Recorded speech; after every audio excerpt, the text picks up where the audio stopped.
Dear participants, welcome back. Just wait for 5 more minutes. We are going to start as soon as sir will join us. We will going to start the session.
Hi, ma'am. Hello, sir. Welcome back, sir. Thank you, ma'am. If you permit, we will start the session. Yes, ma'am. We'll start. Okay. So, that is yours, sir. You can start your session. Thank you very much. Thank you. So, a very good afternoon to all of you.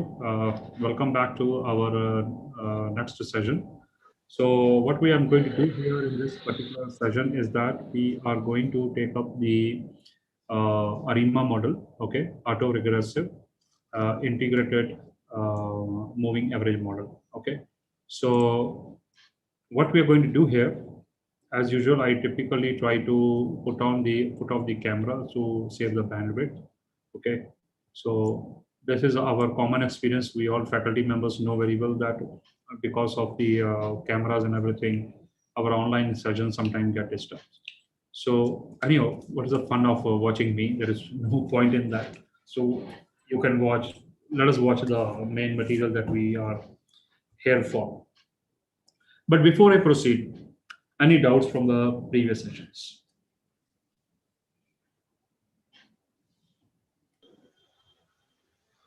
Yes, please. Participants, if you have any doubt, you can ask.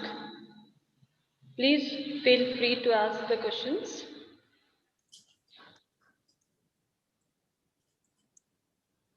No, ma'am. Sir, you have explained it nicely, but we just want how to do the Arima modeling and Arch-Garch model. If you explain it.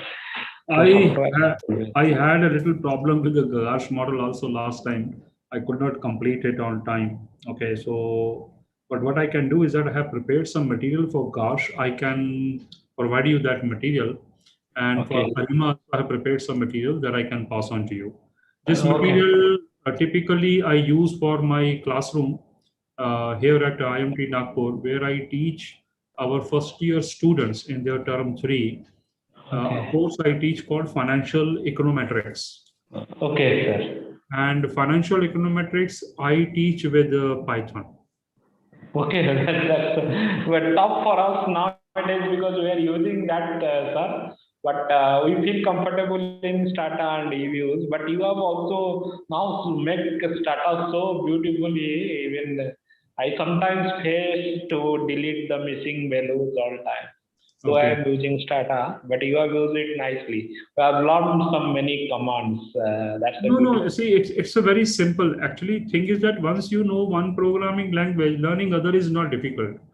And second thing is that, see, let me be very frank with you. You know, Stata is costly. I don't know how much it costs. You are using a licensed version or? No, sir. In India, it's true, absolutely true. Therefore, always our institute advocate go for Python because it's. Yeah, that's that, because it's a free. You know, see, I will tell you. I was teaching a course earlier, which I still teach, called Credit Risk Analytics. Okay. So that course I started teaching because our institute has a SAS. Okay. And we were having a license for 2 terms. So 6 months we can use it, 6 to 7 months afterwards it will get expired again, we renew it. So I introduced that course in SAS, but something happened. Our management decided to stop it. Okay. So I had to convert my entire credit risk analytics program into Python. Python. Yes. Okay. Now it is a second year. Now I am teaching with Python. Yes. Okay, so that is one issue is there.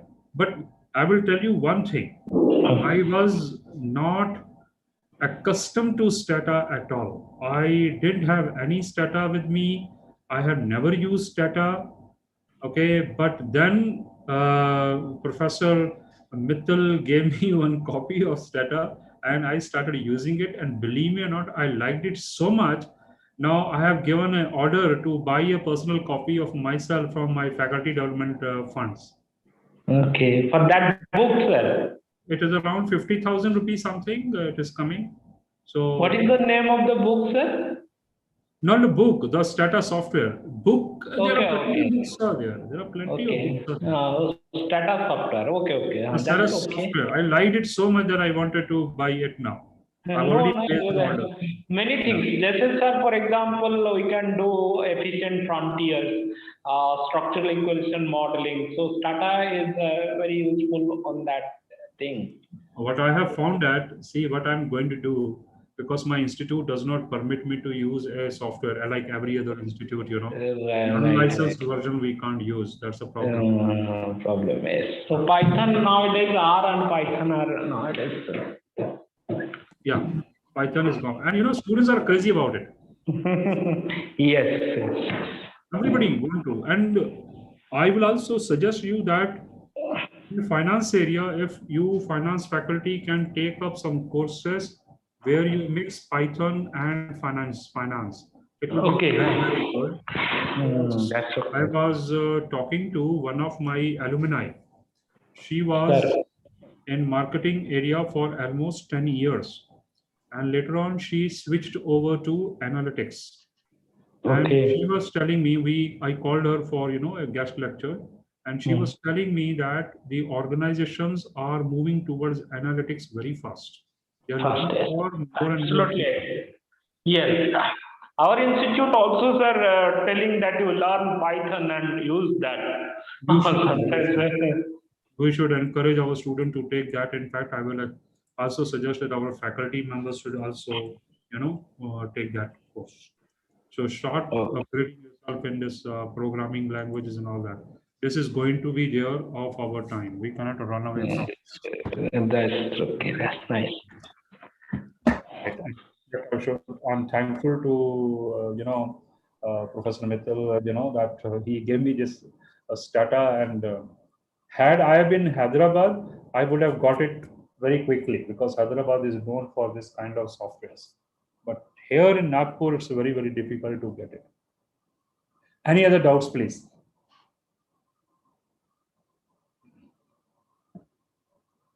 Okay, so shall we proceed now? Yes, sir, we can. Thank you very much. Thank you. Okay, now what are we going to do here? Before we start discussing our Arima model, I want to give you a small brief about, what the white noise is, what are the basic properties of it. Though you may be aware of it, then I will come to Arima model. And before Arima model, I will discuss a little bit about the lag operator, because that is what we use commonly in our Arima model. From Arima, I will go to Arima model. Okay. So let us talk some theory, practical, and all those things. Fine.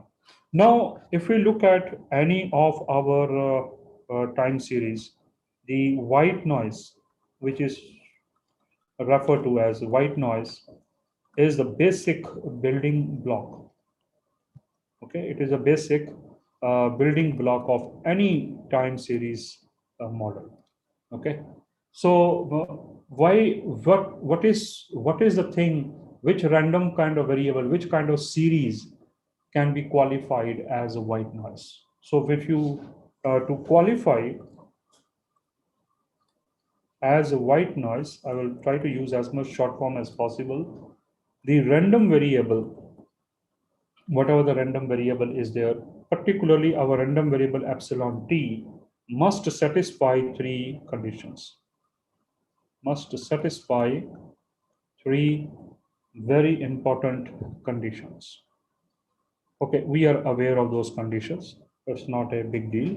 The first condition is the mean. Mean and variance constant. Variance, covariance, it should be zero. So mean should be zero. Okay. Second condition is that its variance should be some constant number. Okay. Okay, a constant and finite variance. Third, very important condition and part of it, that the covariance between any two error terms, epsilon s, epsilon t, okay, it should be zero. Okay, there should be, okay, there is not correlated. Okay, uncorrelated. The error term should be uncorrelated with the past and future values of error term. Okay, these three things, if it is qualified, then we say that that particular random variable epsilon t is a white noise. Okay, but if we look at white noise itself, which does not have any fantastic characteristics, properties of mean, variance, or correlation, the white noise itself is not very interesting. But if you take the white noise, we can create many interesting linear combinations or many interesting equations. So very many interesting time series equations can be created by the linear combination of by the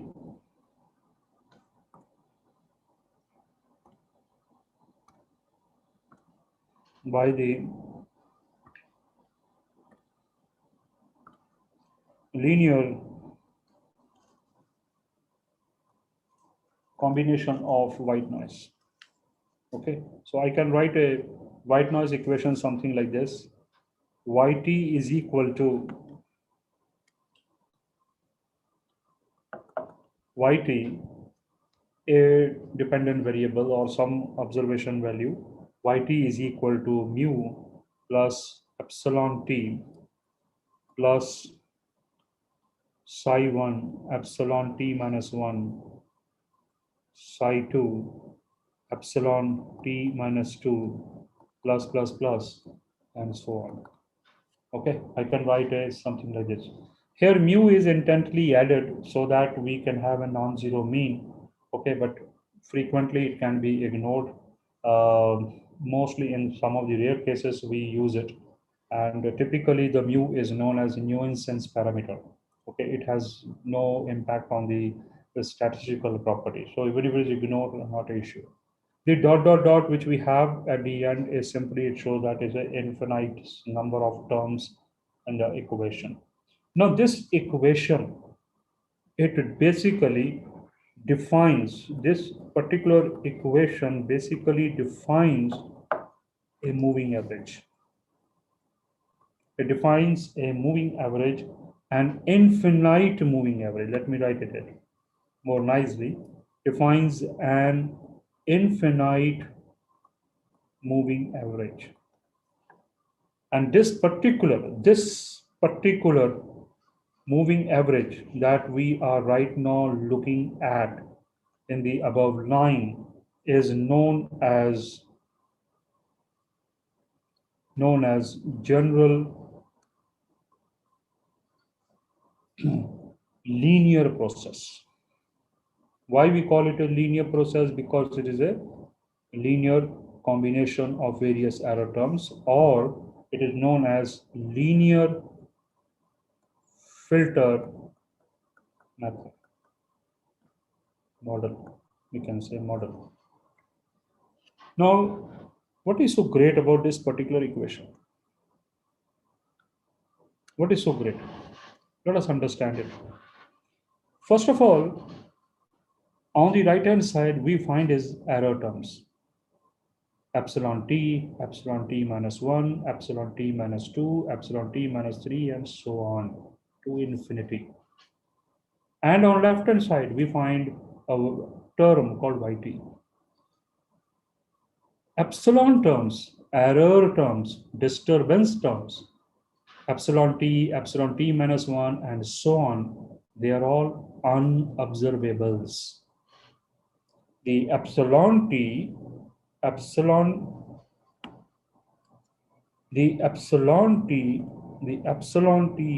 1, epsilon t minus 2, and so on are all unobservables. We don't observe them in reality, but yt is observable. Yt may be the stock price, yt may be GDP, yt may be anything, but yt is observable. So what you are doing in this equation, in this linear combination of white noises, we are combining an infinite series of unobservables and making them, converting them into observable. I repeat, I am taking an infinite sequence of unobservables and converting them into observable, YT. That's why we say it is a filter model, a linear filter model. It filters the unobserved information and combines them into a observed information.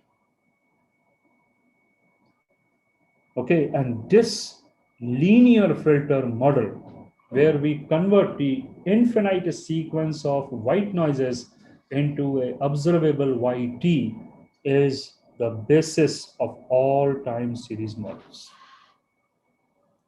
Okay, the linear filter model,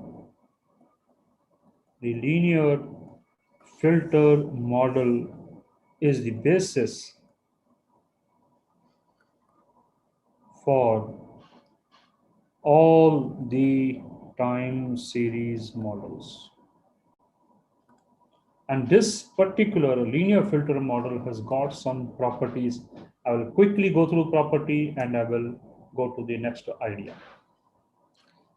The properties of this thing is very important to understand, because this property will be followed by all the time series wherever we are using this linear filter model. The mean. What is the mean of this? I'm not going to derivation. I will directly write it will be equal to mu. Okay. What about its variance?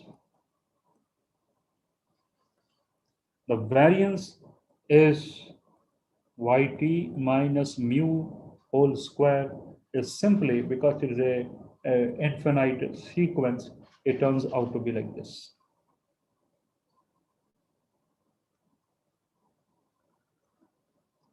We can't help it because it's an infinite sequence. Okay. Psi square. Okay. This is the thing. And the covariance. Okay. Covariance. Particularly, we are interested in a covariance between, let us say, some yt and some yt minus j over a timeline period, some t and t minus j. If this is my yt and yt minus j, if I'm interested in correlation between the two, then that particular correlation will be, or covariance, sorry, not correlation, covariance will be known as jth covariance. This jth covariance can be given by some gamma of j is equal to sigma square. I'm not writing the derivation. I is equal to 0 to infinity. Okay, some psi I, some psi j. Okay, psi I minus j, I minus j. Okay. So because our sequence is infinite, this is what we get. We cannot help it. Okay. So the general linear process or linear filter model transforms a sequence of white noise disturbances into a autocorrelated time series. Into a autocorrelated time series. This is one idea here. And now we'll develop this idea a little further. But before that, I like to talk about one particular uh, another concept called lag operators. I am aware that lag operators you have already gone through, but I would like to go it because I need it here. Okay, so if I go for it directly and the concept is not understood, it will be a problem. Okay, so what I'm going to do here, I'm going to discuss the lag operator here according to our requirement. Okay, so let us define. I'm sorry, I have a habit of writing a lot. Okay, I don't believe in preparing slides and all that. My idea is very simple. If a finance faculty can't write on board, what kind of faculty he or she is? Okay, I may be wrong also. Sorry for offending others. No intention of that. Let us define a lag operator L. Okay, that decrements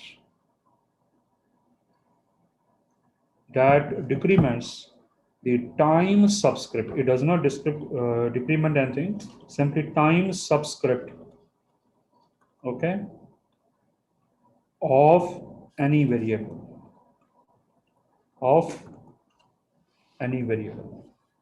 That is, what we want to say here is that if I take L and write epsilon t, it simply means epsilon t minus 1. Okay, so I can even use this lag operator. So if I have lag operator of epsilon t minus 1, then it will become epsilon t minus 2. Okay, we can use lag operator repeatedly. Lag operator repeatedly also. Okay, for example, if I have L of epsilon t, then I will get L of epsilon t minus 1 or epsilon t minus 2.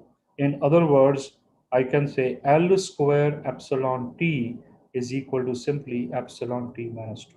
Similarly, if I write L to the power cube epsilon t, it will simply epsilon t minus 3. I can use like that. Okay, so this is a basic idea. Now I will use this concept on our equation which we have done. Okay, Vikas Singh is saying good evening to everyone. Okay, thank you. Good evening, please. Right. So I'm going to take this model which we have developed earlier of YT, okay, and which has got an infinite sequence. I want to convert this infinite sequence into a more better way. Okay. So let me take continue. Right. So using the the lag operator, which we have just learned, using this lag operator, we can rewrite the general linear process or the linear filter model. Okay, we can write this. What was our model? Our model was yt is equal to some mu plus epsilon t plus psi epsilon t minus 1 plus psi 2 epsilon t minus 2 plus so on. This can be written as yt is equal to mu plus epsilon t plus psi 1 L of epsilon t. This can be written as psi 2 L square of epsilon t. So if I have a little more extra terms here, for example, psi t epsilon t minus 3 and then so on, I can even write psi 3 L cube epsilon t. Now this makes little more compact, more easily. Now, let us consider for the time being that L is an ordinary algebraic equation. Let us pretend that L is an algebraic variable. So frankly speaking, it is not. It is an operator. Okay. So I can write this equation something like this. Yt is equal to some mu plus, this fellow looks E, some epsilon t, okay? Oh, okay, I can take epsilon t common. So I have 1 plus psi 1 L, okay? Psi 2 L square, psi 3 L cube, plus into something common epsilon t. Now what we are having here, we are having a constant term, we are having a polynomial in L, and this function is multiplied by some epsilon, some error term here, okay, some error term here. Okay, now this entire model has become little more compact compared to our first model, but it can be made more compact. It can be made more compact. How it can be made more compact? The polynomial that we find here, the polynomial in L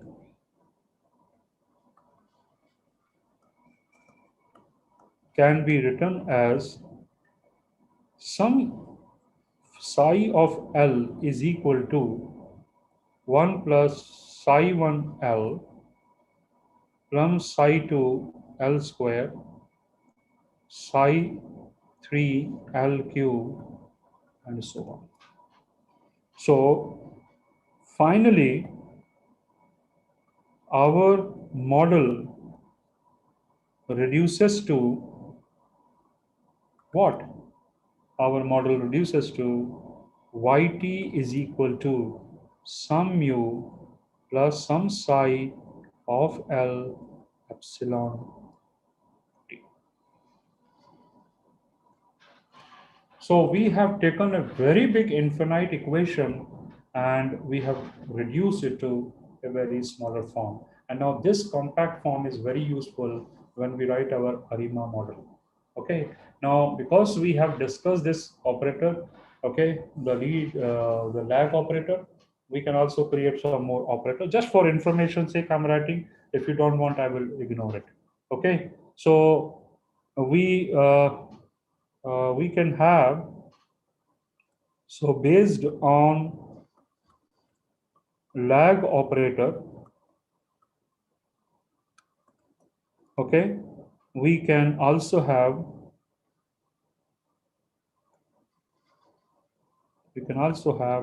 something called a lead operator, which is basically inverse of our lag operator, which is basically a inverse of lag operator.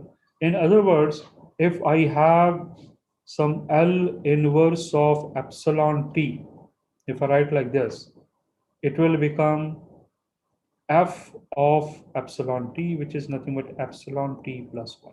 So the f operator allows us to jump one step ahead like that. So if I have epsilon t here, and if I write f of epsilon t, it will give me epsilon t plus 1. Okay?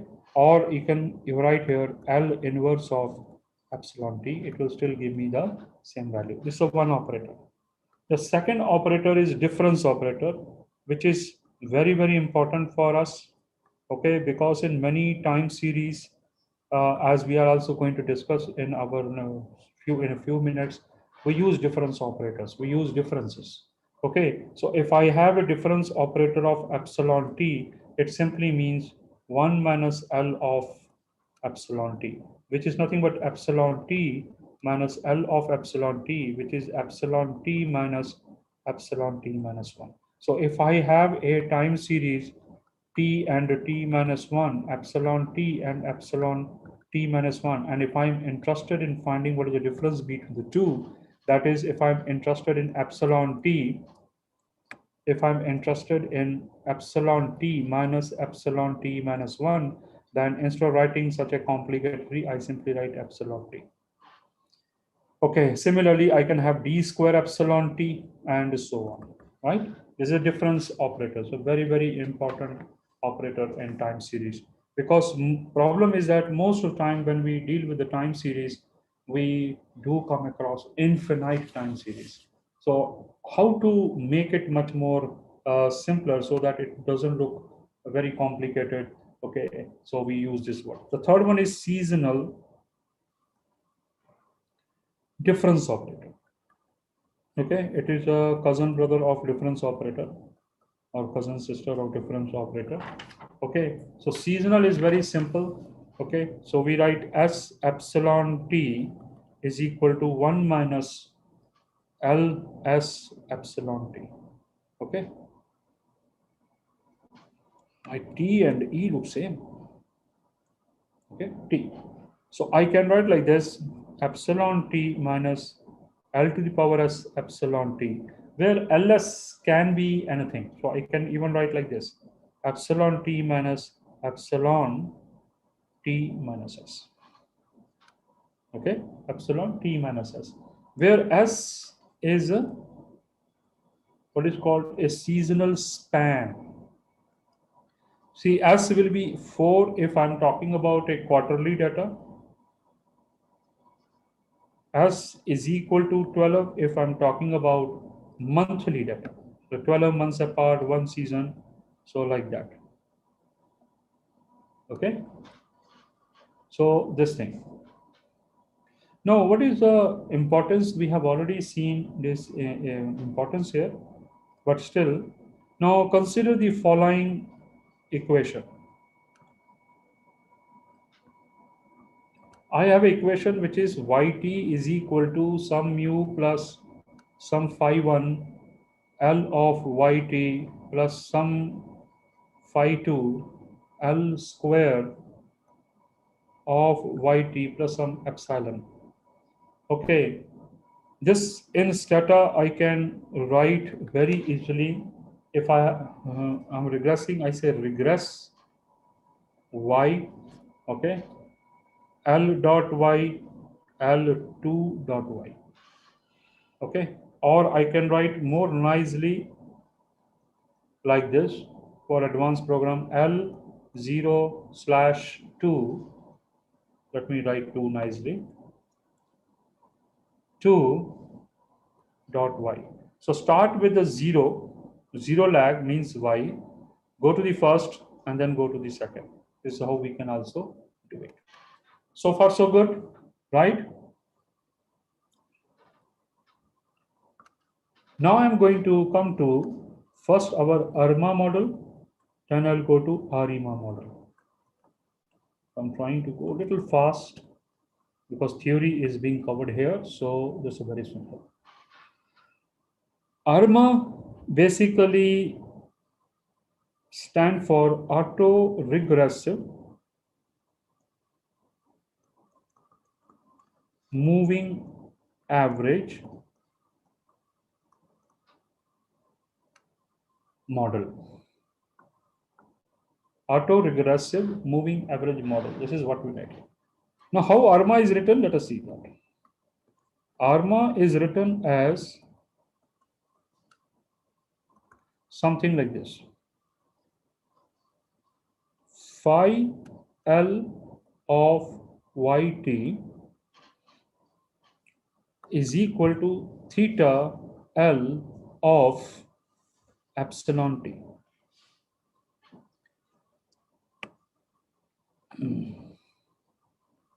Phi L of yt is equal to theta L of et. Okay, now one thing you have to understand that the notation that we have used, okay, is in the lag operator terms. This particular part that we have written on the left hand side is my AR component, auto regressive component. And this part that we have written on the left hand side, sorry, right hand side is my MA component. Okay, first thing.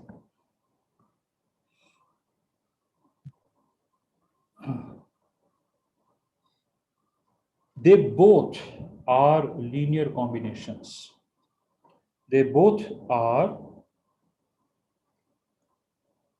linear combinations of present and past. L stands for lag operator, so past, present and past random variables, okay, with a finite order. They are not infinite series, they are finite series. They both are linear combination of present and past random variables. Now, if we notice, look carefully, if we look very, very carefully, this particular y that you see here is observable. And this epsilon you see here is unobservable. So what do you see here? So what do you see here is that this particular combination is a linear combination, of past and present, lagged, past and present observable variables.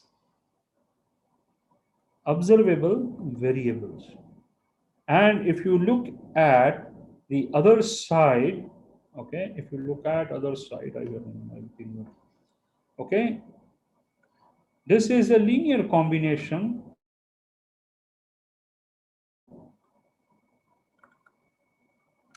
of present and past unobservable or white noise disturbances. Okay, so I am combining both.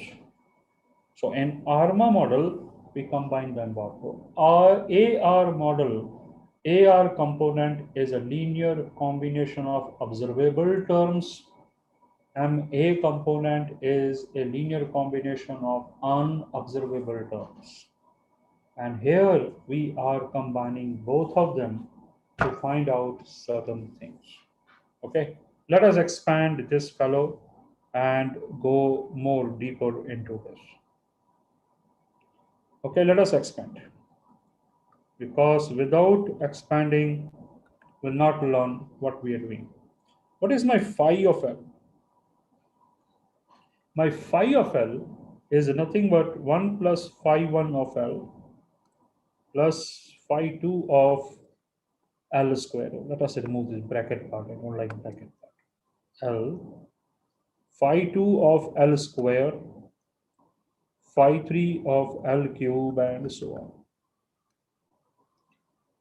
on. Okay.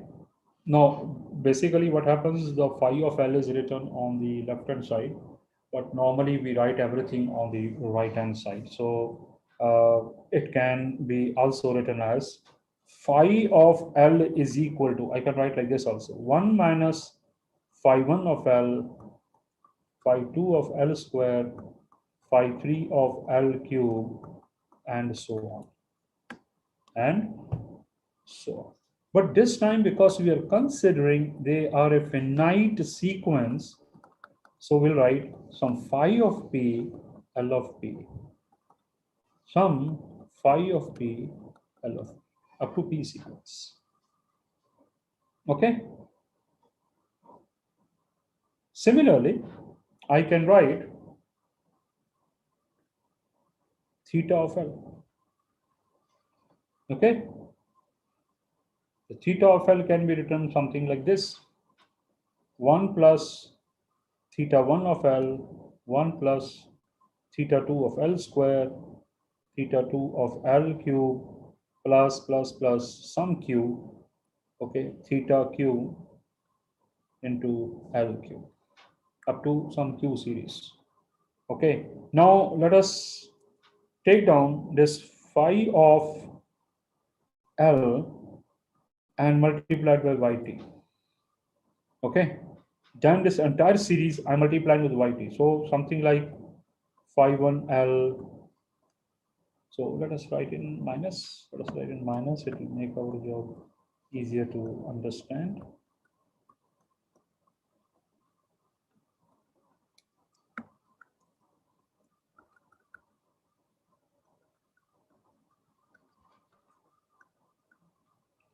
This can be now nicely written as yt, phi 1 L yt, phi 2 L square yt, minus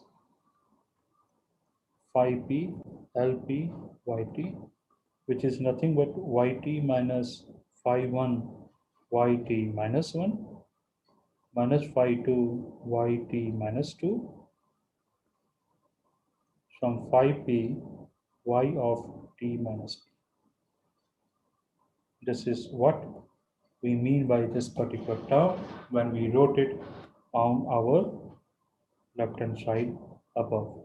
Similarly, I will write directly theta of L epsilon t is nothing but epsilon t plus theta 1 epsilon t minus 1, theta 2 epsilon t minus 2, plus plus theta q of epsilon t minus q. Okay, this is what we are writing in a very compact form in the left hand side and right hand side. Here, the AR component has a sequence up to p factors or p lags. Okay, and our MA model are having up to q lags. So we can write here, this is a ARP model and this is MAQ model. We say ARP model, AR model component with P factor. What is called, what is the term we use here? That is AR model 1 of first factor. Okay, some P factors. Okay, fine. Okay, with order, P order and with Q order.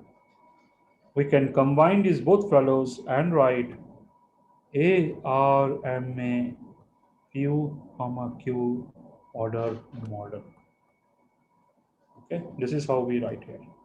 For example, I can have ARMA 1 order model. Okay, or let me say 2:1 model. Then I can write here very simply, 1 minus phi 1 L minus phi 2 L square into YT is equal to 1 minus theta 1 L into epsilon T. This is my ARMA 2, 1 model. I can also write like something like this. I can write something like this. YT is equal to 1 minus theta 1 L theta 2 L square epsilon T. Now this is MA component 2 order, and this is the left hand side is your AR component with a 0 lag. So I can write this particular model as ARMA 0:2 or simply MA2 model. Okay, I can write like this. So many things can be written. I hope this part is very clear to you. The idea behind that, why we want to do that. Okay. So far clear, please, everyone?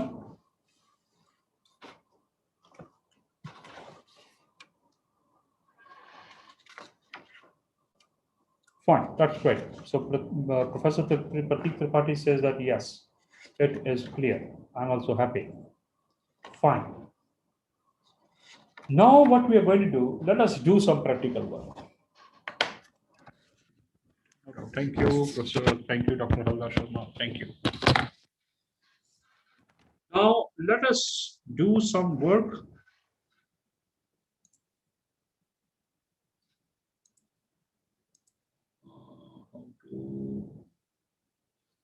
Where is called? Yeah, here it is.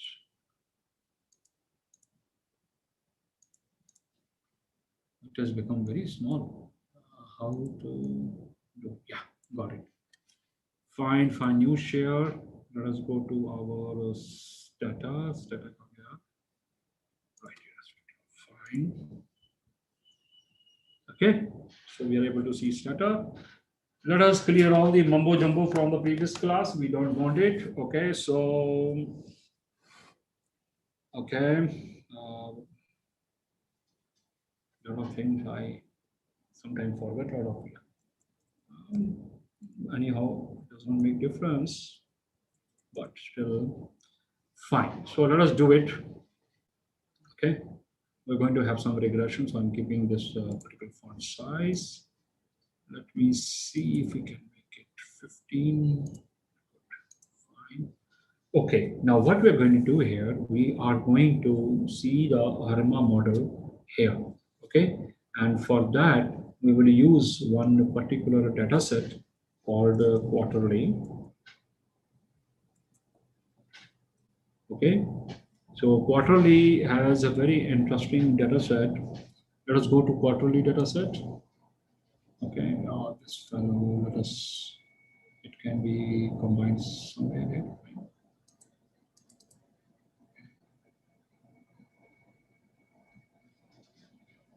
Okay, hide floating. Fine. What is this?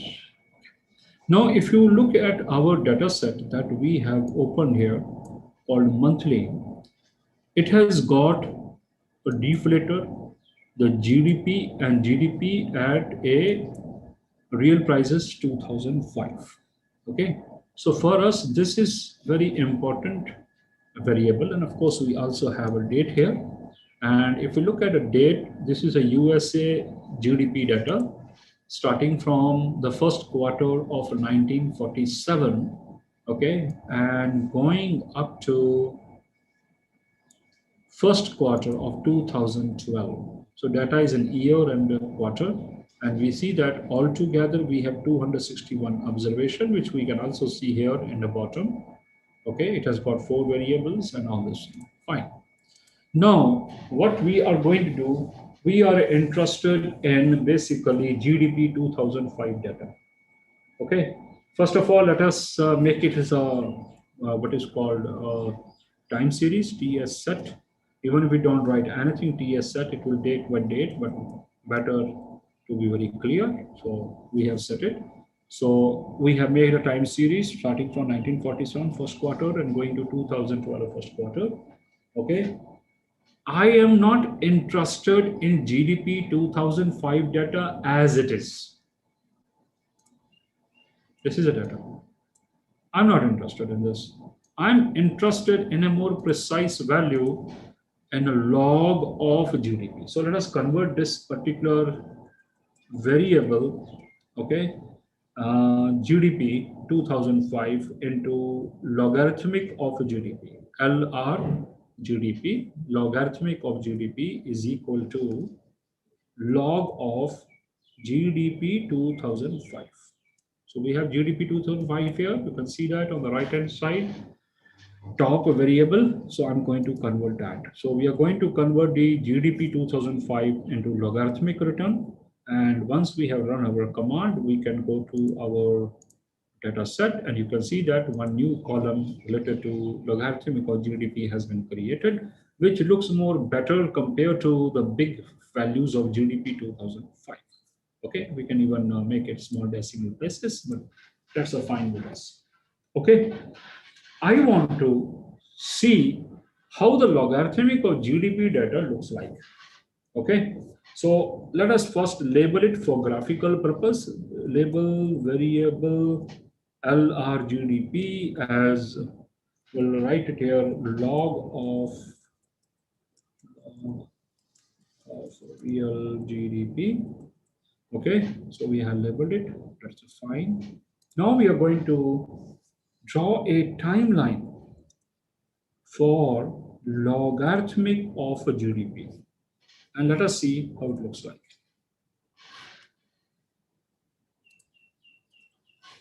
Now, if we look at this particular graph starting from the first quarter of 1947 and going till the 2012 first quarter, first of all, we find that it is trending upward. It is having a linear trend, a linear trending upward. And any time series which is having a trend upside or downside, a positive or negative, is not stationary.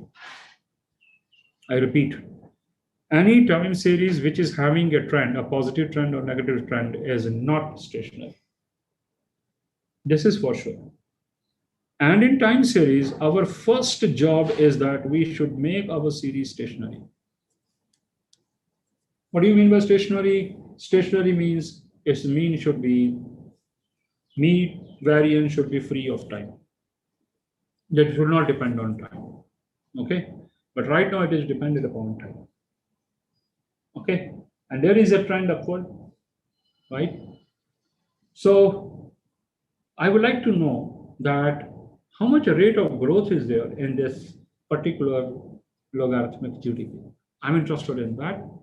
Okay, so I go back, and one way to find out the rate of growth, the average annual growth rate in the logarithmic of GDP, is that you do the regress. Okay, the logarithmic of GDP with the rate. If you regress it, you will find a certain coefficient here. That coefficient will tell me what is the rate of growth.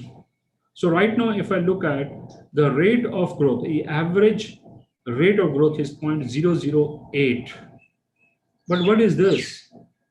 Let us multiply with 100.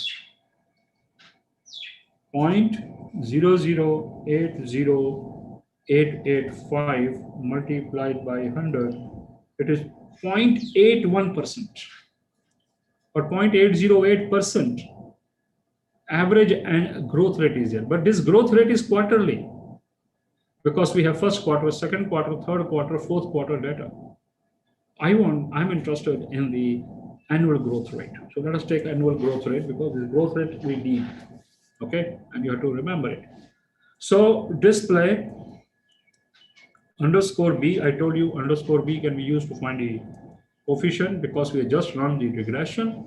The stata remembers those things and we'll take the coefficient. So if I tell you this is my coefficient, okay. Now what I'm saying is that I'm interested in what is the annual growth rate of this particular thing. So first is quarterly, make it annually, convert into percentage. This will give me 3.235 something. So what is the average annual growth rate? It is 3.23. This means that the US GDP from 1947 till 2012 grew at an average rate of 3.24%. 3.24%. Now this is very important because we are going to use it for our forecasting. Okay, that is a very, very important for us. Now what I'm going to do here is that this particular trend of a GDP, which is we are converted into log form, I will to apply it because it is having a trend. The trend has to be removed. And you have already learned that this can be done with the help of smoothers. Now, if you look carefully that this particular smoother is having both a trend as well as some seasonality. So we are going to use one particular smoother called Holt Winter Smoother. Okay, so I'm going to apply TS Smooth Holt Winter Smoother, and I create a variable for our sake of understanding HW, where I say please apply Holt Winter Smoother on logarithmic of GDP, as well as please do the forecast for next 12 quarters. I want to remove the trend, which is there we see evident in the logarithmic of GDP. I want to remove the trend as well as seasonality by applying a Holt Winter Smoother, okay? And I also want to do a forecasting for next 12 quarters. Now, I want to show you this particular data set. Now, if you see carefully, we have a data in this particular data set starting from 1947 first quarter going up to 2012 first quarter, up to 261 rows. Now I'm saying please forecast for next 12 quarters. Next 12 quarters, I want you to forecast. Right now we don't have anything. Let us see that. So TS Smoother, Holt Winter, store the resulting smoothers into HW, a variable, and apply the smoother on logarithmic of GDP as well as forecast for next quarter, and I run my code. Are we on the same page, everyone? Once we run the TS smoother, we find one interesting thing that alpha of this smoother is 1. And when we say that alpha is 1, this means that it has tried to match the smoothing to the trend that we see in the logarithmic of GDP. That much of the efforts have been put by the smoother. Okay. Let us label this smoother. HW doesn't look good. Okay, as HW smooth. Okay, labeling has been done. Let us see how it looks like. TS line. Let us combine both of them. Okay, we have LR GDP and HW. Okay, with the line pattern, one solid and one long dash. Okay, fine. Let's take long dash. Oh my goodness, they match. HW smoother is so good because alpha was 1. It has almost copied the trend. It has almost copied the trend. So much smoothing. Okay. Anyhow, there's supposed to be some kind of gaps between the two. So one trend is having a systematic component. The logarithmic or GDP, it has got a systematic component.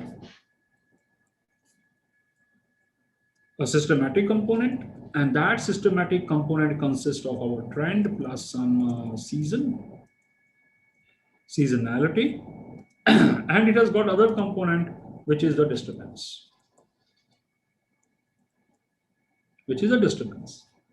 Now, because I have applied a smoothing on this, so naturally what I'm observing is that this fellow should have gone away.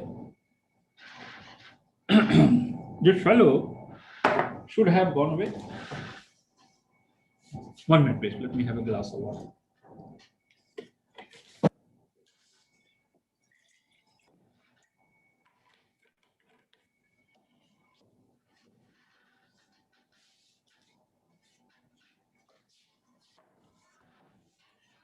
Okay.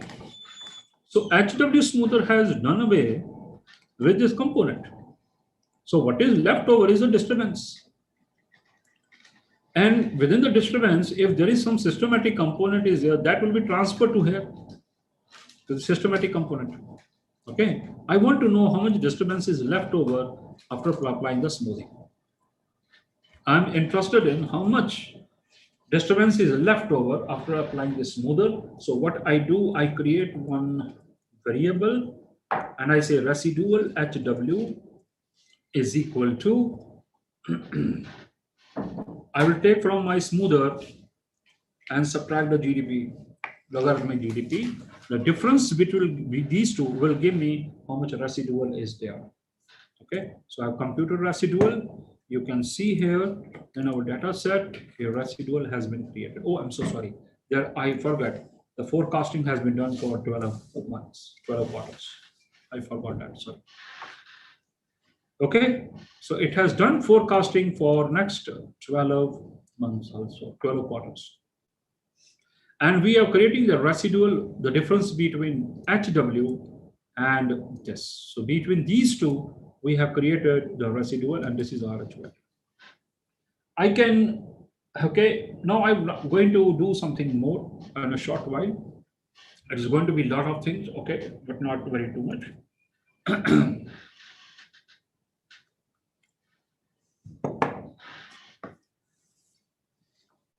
Now I'm going to predict. Okay, I'm going to predict the trend because we already run the regression. Okay, because we have already run the regression. There is a regression. This is regression. We have already learned it. Okay, already regressed it. And Stata has already containing it. So what I'm saying is that once you have applied this linear regression model here, please apply this model and do the prediction. So I say predict, and I'm saving it in a variable called trend. The trend contains basically the predicted values from the model. Okay, so if I look at my this, you'll find that trend has predicted the values, but it has also predicted the values for the forecasted one also. And that's a beautiful thing because we are interested in what we are forecasting. So when we are predicting our variables using our model, we are basically interested in this part also, that how the forecast will be predicted from the model. Okay, that's a very interesting thing. But let us also do some more. Okay, yes, please. Okay, thank you. Now, next thing is that because we have applied the model, okay, we have applied the model on our data, we have done some prediction. From the predicted and the actual values, I want to know what is the residual. So I go back to my table and look at, this is my predicted values, the last column. And what I have predicted in this one that what will be my GDP value. Okay, please be careful with that. It has used the smoothers value for prediction. Okay, I want to know what is the residual between this value and this value. Because I used logarithm of GDP to do the prediction. Sorry, 1 minute please. Hello? Arima. Arima class में. Sorry, चार. कोई particular reason हो? अच्छा जो हमारा mind है ना, मैं सर को 4:30 हो सकता क्या? हाँ जी बताइए, मैं अगली सेशन में हूँ इसलिए ठीक है. हाँ जी okay thank you. Sorry for disturbance, please. Okay. So I'm interested in that once I predicted the values from my observed values, what is the residual between the two, this and this. So I go back and now I write a stata command, please predict some variable called resid, and in this one you please save the residuals. See, the stata uses a lot of short form. I can even write like this also, resid. But not to create any kind of confusion, we write residual. So what I'm saying, please predict the residual. What will be the residual for the predicted value and actual values, and store those values in a variable called resid. Let us do that. Okay, and let us see here. See here, we have got it. But since there is no logarithmic GDP here, that's why the predictions were, the residuals are not created here. Not problem, no issue at all.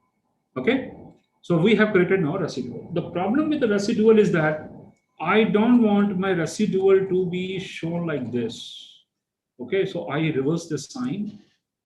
Okay, it just makes the graphic a little more interesting. That's all. Okay, replace the resid with a negative of resid. Okay, and we are not creating any extra column. Only the resid values which were negative has been made positive. Positive has been made by negative. Great. Move on. Let us label this particular variable which we have called resid for the sake of simplicity and our understanding as a trend residual. The trend residual is nothing but the predicted values. Okay, so far so good, right? Now this is what we got here.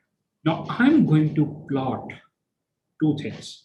I'm going to plot the trend, the predicted values, along with our smoother. So I want to know that how much smoothing has been done, what was the trend based on prediction, and how much was the smoothing. So TS line trend HW line pattern for the first one, let it be solid. The second one should be the dash. Here we go. So what we find here from 1947 till 2005, if we are having a predicted values, if we do a predicting values as per our model, what our model says that there is going to be a growth rate of 3.2%. This is what our model said. So based on that model, regression model, if the average growth rate is going to 3.2% from 1947 to 2015 or 2012, whatever it may be, then this should be the path, the solid blue line of 3.2% growth rate. But Holt-Winter smoother shows entirely a different trend. It shows that this is way the path of a GDP should follow. This is the path of the GDP it should follow. But what about the residual? How do the residuals behave? The residuals from the model and residual from the Holt-Winter differences. We have done that. Okay, how the residuals will behave.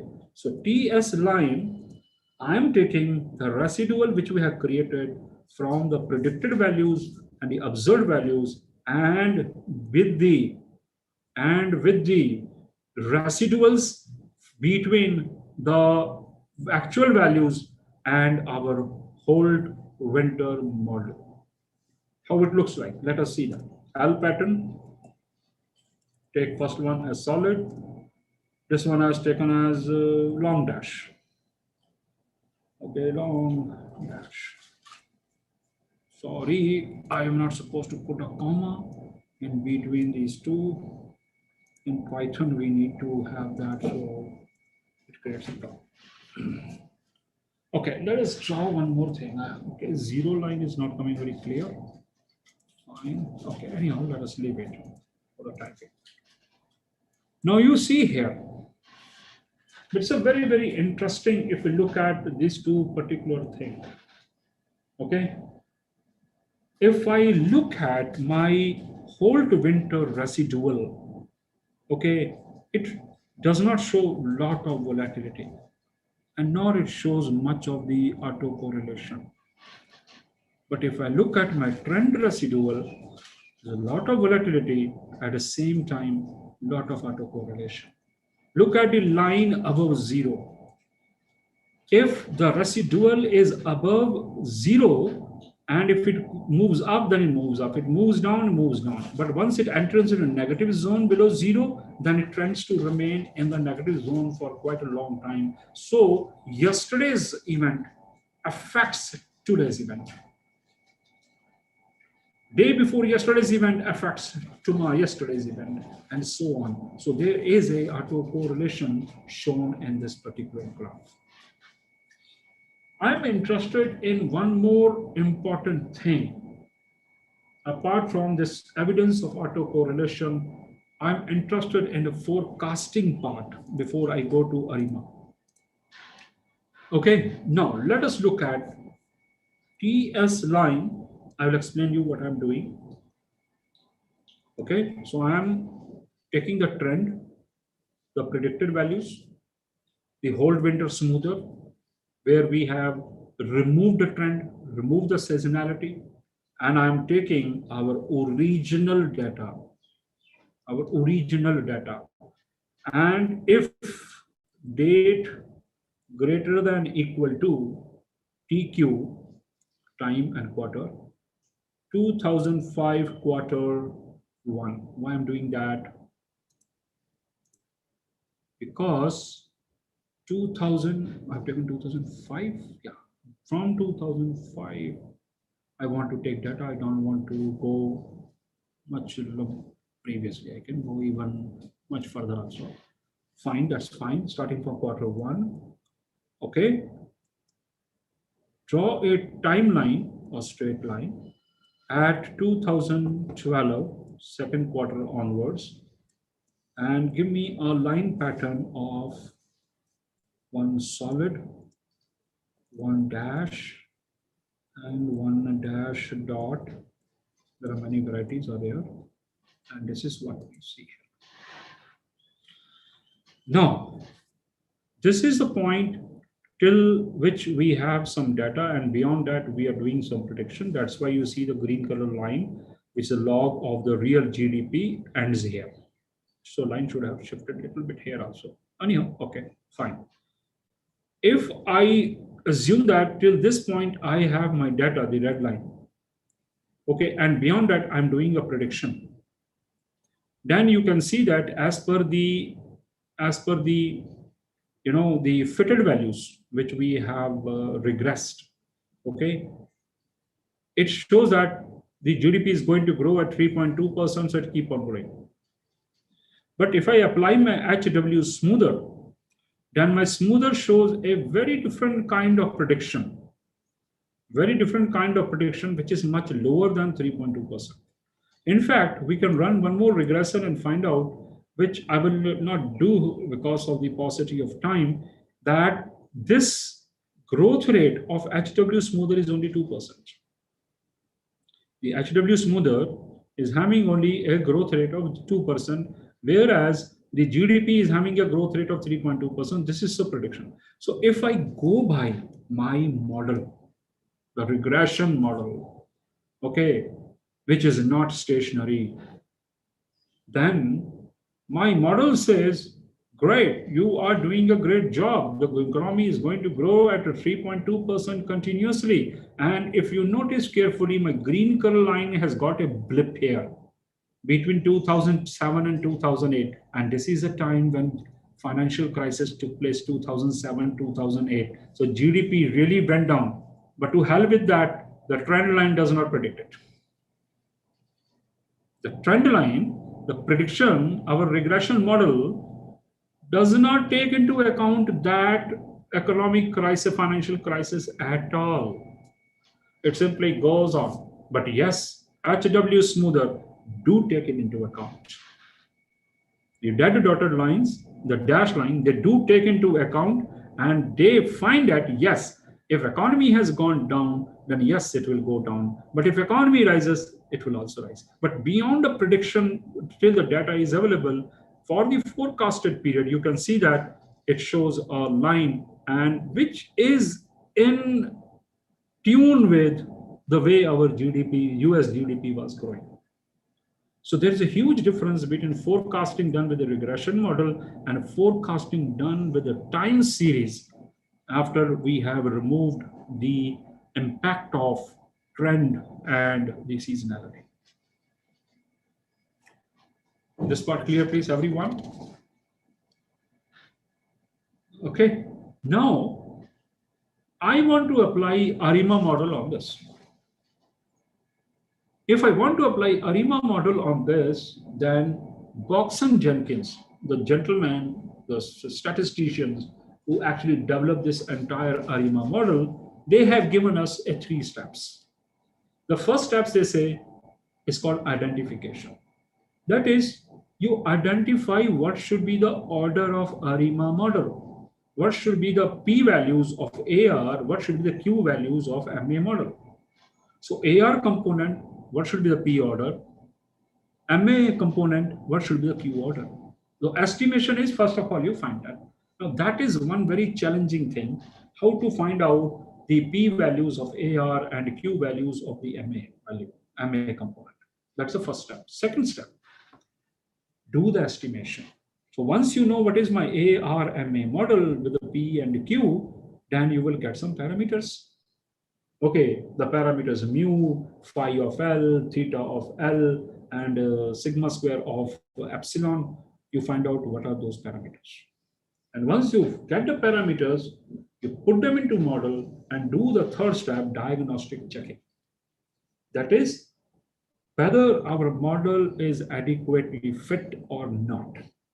And if you find some kind of deficiencies, then go back to the step 1, identification, you do the estimation step 2, and third, the diagnostic. Now these 3 steps, identification, estimation, and then diagnostic, it's a very good for experimental data. But in finance, most of our data is non-experimental. The stock market price data, the GDP data, the inflation data, or other kind of data, the values of futures and options and all that is a non-experimental data. Okay. But still we can apply this kind of model. Okay. Objective is that we have to make a parsimonious model, a model which has less and less number of parameters.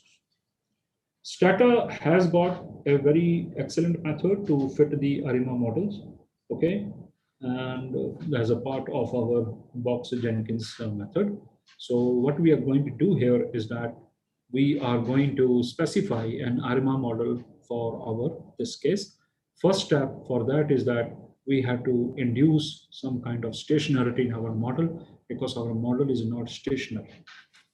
As I discussed with you, any model which is having a trend, any model which is having a trend is not a linear model. It's not a stationary model, I'm so sorry. Okay, let us come back. We have hidden that fellow. Where is that? We can get it. Where I was here.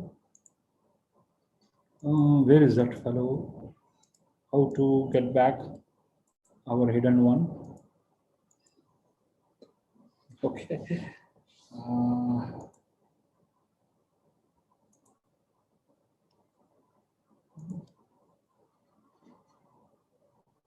attend to meeting. Fine. Oh, correct. Right. That's great. I'm going to take back you to the theory, right? Parsimonious model means where we have the least number of parameters. Okay.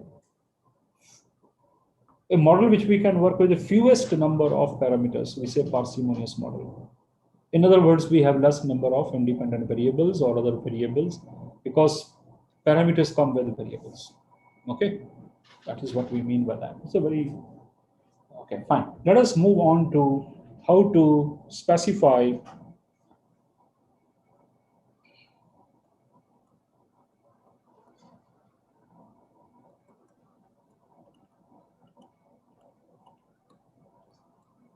Arima model, and we'll go to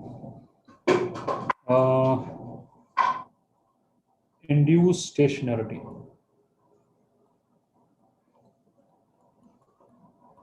Into Arima model. Induced stationarity means we are creating Arima model. We are creating Arima model. Let us see that. Let us consider our general equation. Let us consider the equation, okay, yt is equal to some alpha plus some beta of time, because we are considering time series. Our race is against time, okay, and this is a model. The expected value of this value, the mean of this equation is alpha plus beta t. Since it is alpha plus beta t, this equation is not independent of time. The mean is not independent of time, hence the equation yt is equal to alpha plus beta t plus epsilon t is not stationary. Hence, yt is not stationary because it is dependent upon time. This is a basic condition of stationarity, that our mean should be independent of time. Now I can remove this stationarity with two ways. Stationarity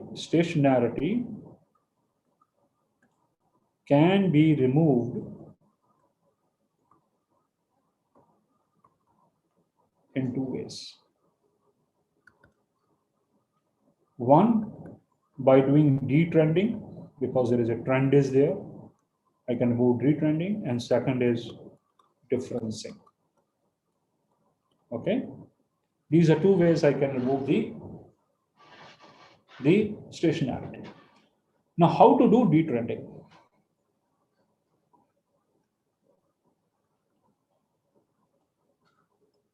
Detrending is very, very simple. I have yt is equal to alpha plus beta t plus epsilon t. I can epsilon t, okay, epsilon t, okay. I can write this fellow as like this: yt minus alpha minus beta t. So sorry, is equal to epsilon t. This is called detrending. Okay. Now my left hand side, my right hand side is entirely error terms. Where is the trend? Where is the stationarity? Stationarity gone. Okay. The other method is called differencing. And this is important for us. The differencing is simply we take the first difference of yt. We take first difference of yt. What you mean by that? What we mean by that is we take the y and from it we subtract the first lag value of y. This is called first difference. This is called first difference. Okay, this is what we're going to do. What is my yt minus 1? My yt minus 1 is alpha plus beta t minus 1 plus epsilon t minus 1.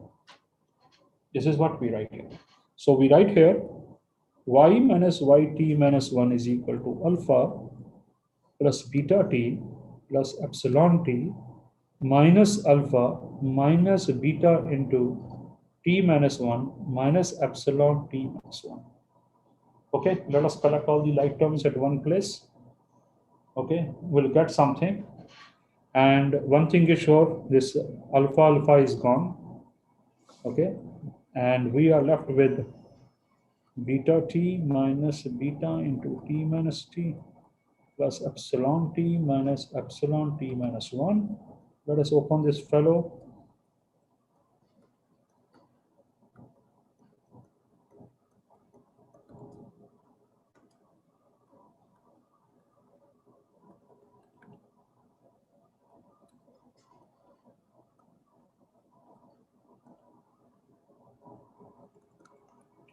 This is the first difference that we have obtained.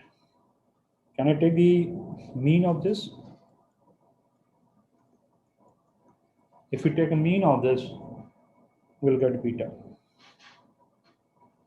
Okay. Does beta has a t value attached to it? No. Now our mean is independent of time. So we have made our equation. Which equation? This equation. This equation independent of time.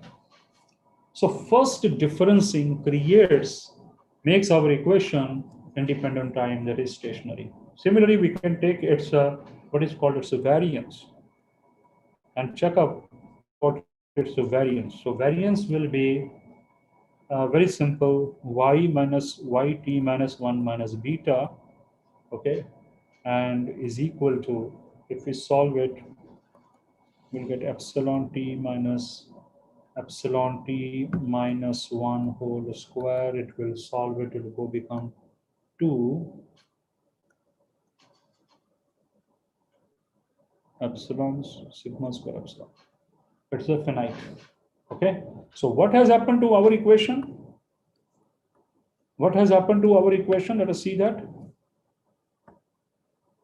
This equation has become Arima.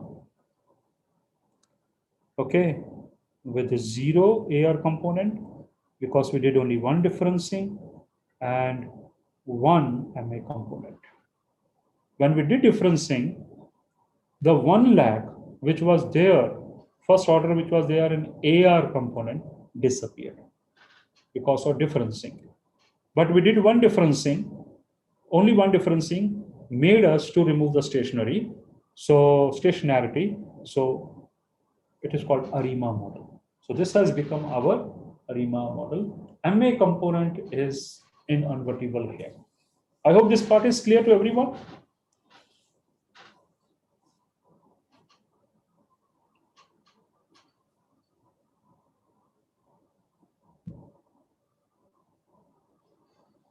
Okay, fine. Okay, let us. Actually, what happens is that before I go into how to find the P component and Q components, let us look at how the correlation basically looks like. Now, when we say autocorrelation, actually, this is a very interesting topic is there. The autocorrelation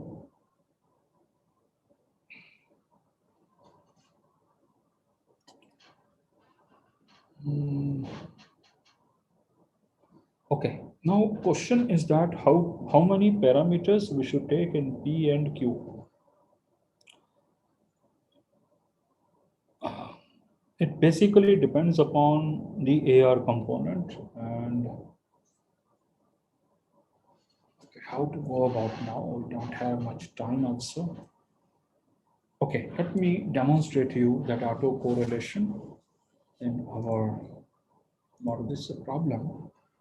There are so many things to do. We're not able to do it. Okay. Since we have already used our GDP data, US GDP data, I can find out the autocorrelation is there or not. I will demonstrate something about the autocorrelation now. Okay. And how to find P and Q component, little is required. ACLR GDP. AC is the stata command to find the autocorrelation, okay, in the any particular variable or any particular a random variable. So I'm writing using the word AC, autocorrelation, in the LR GDP. So I enter it. I'll get a graph something like this.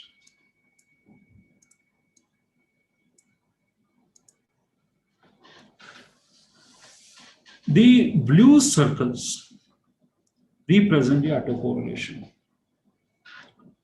okay, over the lags. So as I take my logarithmic value of GDP and I want to, I go as much as back as possible. So I find that this autocorrelation is decreasing, and it's decreasing in a linear fashion. And the straight lines on the x-axis here, 0, it points out that the distance between autocorrelation and 0. So we find that distance is quite high, okay, but if we take a lot of lags, we find that the autocorrelation falls. But in this particular case, and this circle that you find, a shaded surface you find here, there is a 95% confidence band. Okay, so what we see here in this particular case, the autocorrelation for logarithmic of GDP is falling, but it is not falling to 0. So autocorrelation is not reducing. Autocorrelation is not 0. This is okay. It's not falling here. So as I take more and more lags, it is not reducing to 0. There's a one part is there. Let us go to the autocorrelation with respect to other factors. Okay. What if I take a autocorrelation for the logarithmic GDP value and its lagged value? If I take autocorrelation between the logarithmic GDP value and its one lagged value, okay, will there be an autocorrelation? Let us see that. So I generate one variable, I call it as growth, and I take it as LRGDP minus the lagged value of LRGDP. Okay, let us see that in our data set. Where it is, where it is, where it is, where it is, where it is. Should create, yeah, it would be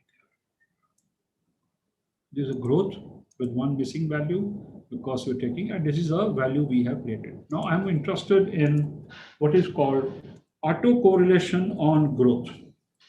Let me see that how much lag I can go. I will go 20 lags behind and see whether autocorrelation is there. Yeah, now you see here. So what happens? The autocorrelation for first few lags is high, but then afterward it falls to 0. So here autocorrelation is becoming 0 here after the first 2 lags. Now this will give me an idea that when the autocorrelation is dropping to 0, at which lag it is falling, and that many lags I should take for my AR model and MA model. Okay, so let us say our lag is falling at 4 or 3, then we say AR MA 3.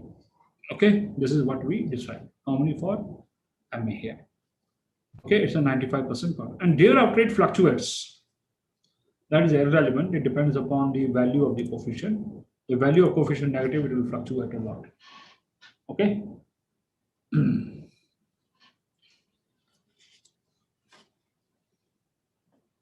Fine. I think I should stop here. Okay. So, any question? I'm sorry, I was not able to complete the Arima model. P and Q I wanted to show you, and also want to demonstrate it to you. Okay. So, yes, please. Any questions before we wind up?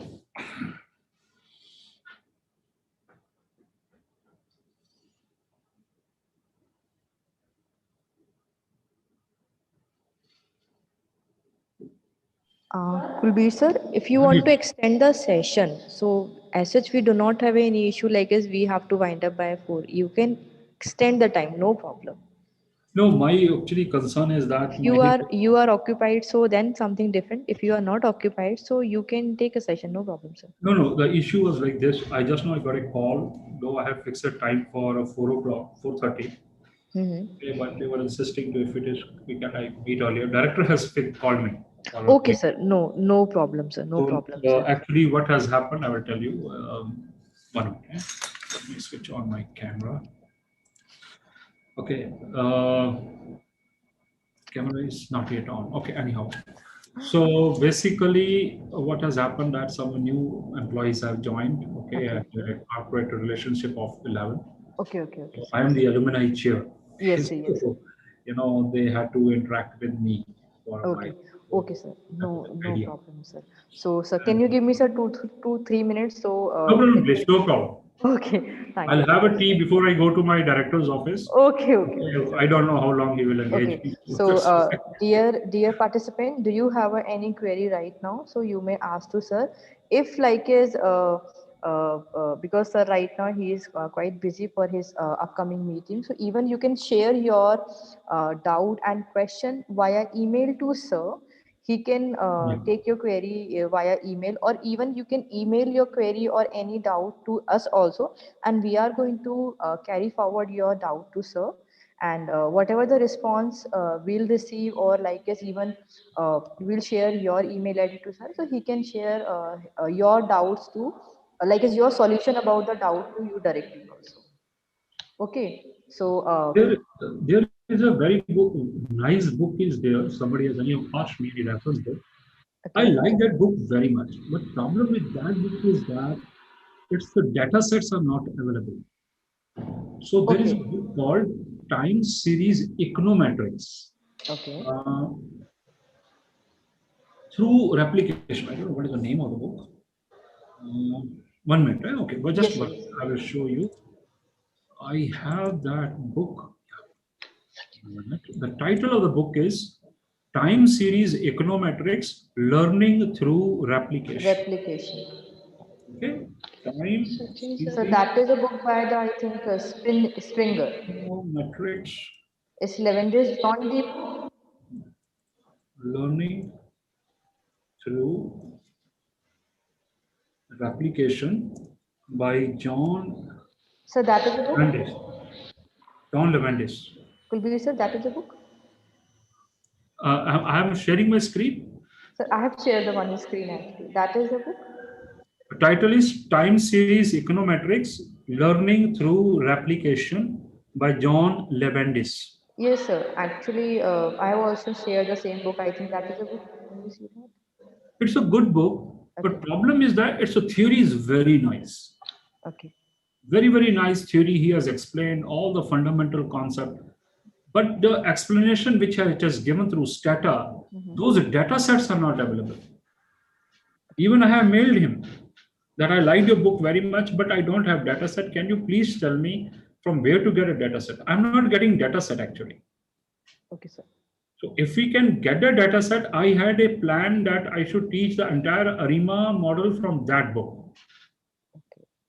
It is so good, but I could not get it. I wasn't trying from last 1.5 weeks.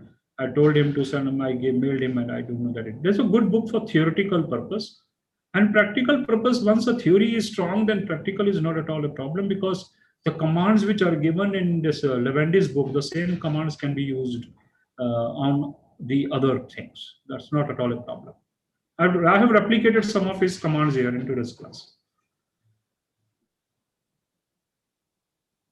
And other books are mostly, theoretical, okay, and they teach a lot of mathematics. So first learn the very basic thing, like Levandi's book is there. It has mathematics, but simple algebraic mathematics, like the what we did, plus, minus, subtraction, division, and all that. Others, they have integration, differentiation, and all those kind of concepts that sometimes, people get moved away. So that is one book I can suggest you. Apart from that, there is Stata's own resources are there, Python's own resources are there, R's own resources are there that you can learn very well. So if somebody is interested to learn time series, they can learn through R, then can come back to Stata. And Stata, they have one reference book on time series. But since it is a reference book, but you can look into each and every command and how they explain very well how it can be applied with examples. So that is one another way. Through Stata, in Stata you can learn. Yes, please. Any other query, please?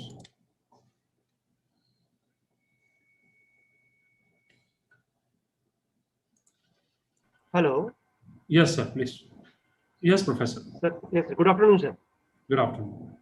Sir, many thanks to you for explaining all the models in a very simple manner and in a very, very moderate speed. Many thanks, sir. इतना अच्छे से आपने explain करा है, sir. I'm not comfortable with all such things, but in spite of that, I understand many things from your teaching. Sir आप एक काम कीजिए, इसके बाद आप फिर टाइम सीरीज के पीछे हाथ धो के पढ़ जाइए। सर ये मैंने बुक का नाम लिख लिया है सर, ये जॉन लेवेंडिस की जो बुक है। थ्योरी बहुत अच्छी है इसकी बुक की। आप उसको बुक के बाद अगर आपको, मेरे को अगर डाटा सोर्स मिल गए, वो ऑथर ने अगर रिस्पॉन्ड कर दिया, वैसे करते नहीं है ये लोग। पहले भी एक्सपीरियंस हुआ था एक ऑस्ट्रेलियन फैकल्टी के साथ, बट उसने भी शेयर नहीं किया था। तो अगर मुझे बाई चांस मिला तो मैं आपके साथ शेयर कर लूंगा, आप आराम से फिर इसको यूज कीजिए। It's very nice. बिल्कुल बिल्कुल, thank you sir, thank you very much sir. Thank you very much. Okay, thank you sir. So, ma'am, shall I take your leave, ma'am? Any other participant would like to say anything?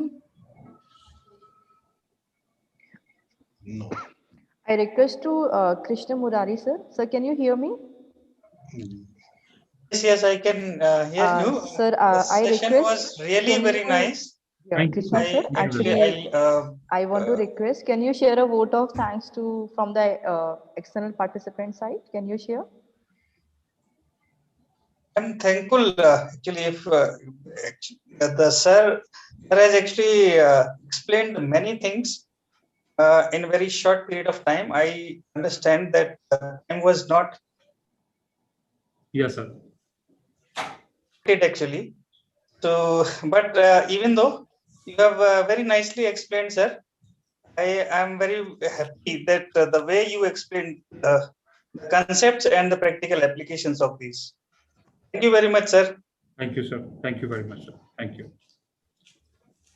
In fact, I'm grateful to Professor Sachin Mittal, who has given me an opportunity to take a session with you. I'm highly grateful to him. I request to Sachin, sir, please share a vote of thanks to Kulbir, sir. Kulbir, sir, in fact, we would like to say you thank you very much. You are a true professor.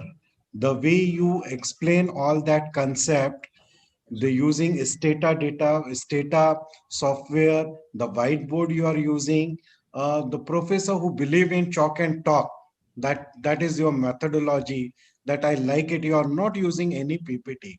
That is the most important and that I like in your pedagogy. You are using and explaining equation by writing, using Stata, explaining each and everything, interpretation of each and every equation. Wonderfully you have explained. Arima model, I think all the participants have understand wonderfully. I hope this is real value addition in the knowledge of all the participants. Once again, dear participants, Econometrics, we cannot be expert through one workshop. This is just a kind of a sparking of the Econometrics. After this workshop, a lot of practice will be required. Hands-on practice will be required. And I hope this workshop is doing right job in that way. After this workshop, you can continue this time series analysis, econometrical analysis, and later on you would be, I hope you all would be a great expert of econometrics. Kulbi sir, thank you very much for sharing your knowledge, sharing your time, and explaining all this concept full of the day. Throughout a day you are explaining, you have a lot of energy that we can see you have a zeal of teaching all this concept, and you want that every participant should learn it. Very true. Again and again you are asking to all the participants, is that clear? So that's indicate you really wanted that whatever you are explaining, it should be understood by all the participants. So thank you very much from the bottom of our heart. Thank you Thank you, very sir. much, sir. Thank you very much, sir. Have a good day, sir. Please. Thank you, And thank Kulveer you to sir. all. Thank Thank you you. very much. Thank Yes, you. sir. Meanwhile, I want to announce to all participants, dear participant, you can take some time from our side, and even you can do hands-off practice. And like as even we are open, like as this meeting is going on, you are facing any query, any doubt, so you can send your question in a chat box. So that questions, whatever the problem you are facing in a hands-off practice, if we have like as will be able to understand, so we are going to solve this problem. If we are not able to understand, being a faculty of this particular area, so we are going to request to the concerned person, and as per the concerned person reply, we are going to share in the meanwhile. So we are not going to stop this meeting right now. We are going to, again, we are giving you some time for the hands of practice. Okay, and meanwhile we have shared you the feedback link. Kindly fill this feedback link, and tomorrow we have a session by Professor CP Gupta sir. He is a faculty from the FMS South Delhi, and the tomorrow session will base on the logic model, probit model, and other concept. So I request be on time and attend the all session, and I hope that the upcoming session will also give you a lot of knowledge, lot of information. Meanwhile, I realize that, and even the Kulveer sir has discussed about that, if you have any query, any problem, and even in a future you want to connect to him related to your research work, so we have shared you the email ID of all resource person. You can connect with resource person as per your working schedule, not without work. You can connect with any resource person. So thank you so much. Have a nice day. And this still meeting is going on for your hands off time.